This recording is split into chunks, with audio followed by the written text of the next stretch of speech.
Hey friends, I'm coming to you pretty raw and gross. Yeah, I'm sweaty. I was just cutting grass and thinking about some things that are pretty neat, pretty hard, but pretty neat. So I'm in a rough season right now. Who knows? It could be physical, which is most likely the case.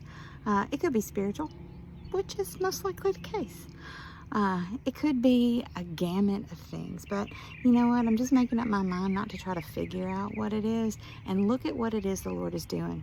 So, a couple weeks ago, I was cutting the grass, and believe it or not, I enjoy cutting grass.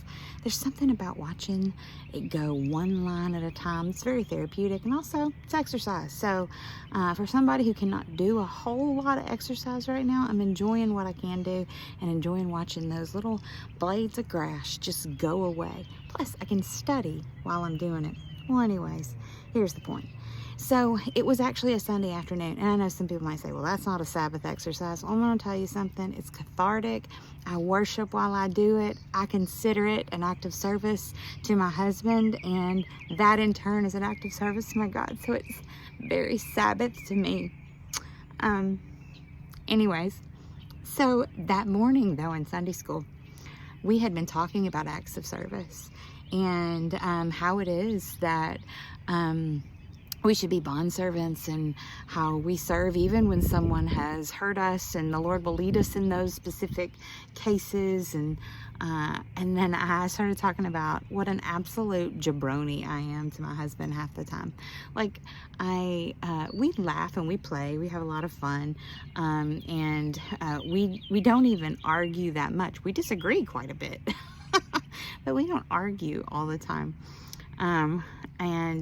But I am so demanding. I'm high maintenance. I'm a lot. I'm too much.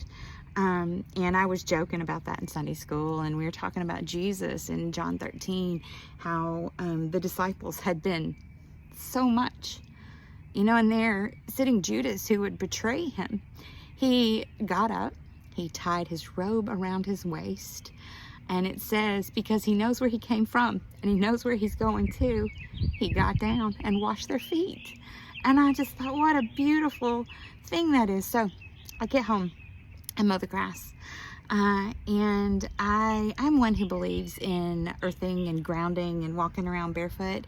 And so I know there's several of you who are just go, oh no. But I do mow the grass barefooted. And it's quite safe. I'm quite fine. Our mower is one that cuts off if I let go of it, so we're good.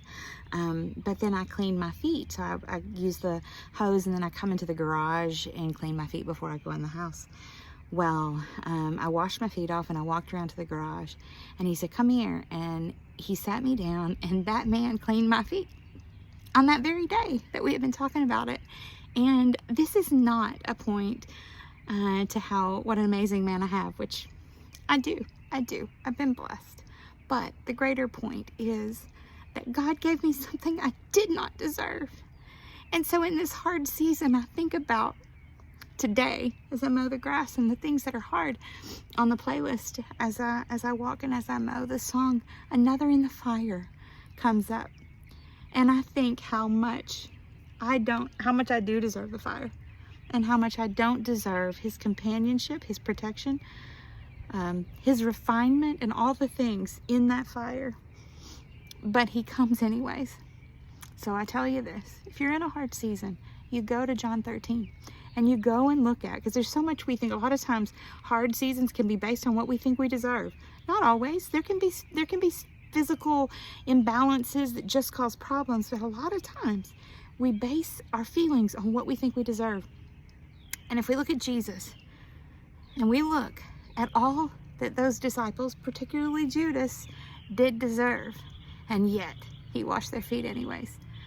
Consider your feet washed.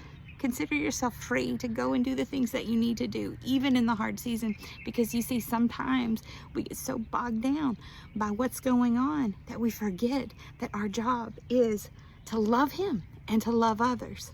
And there's so much freedom in that.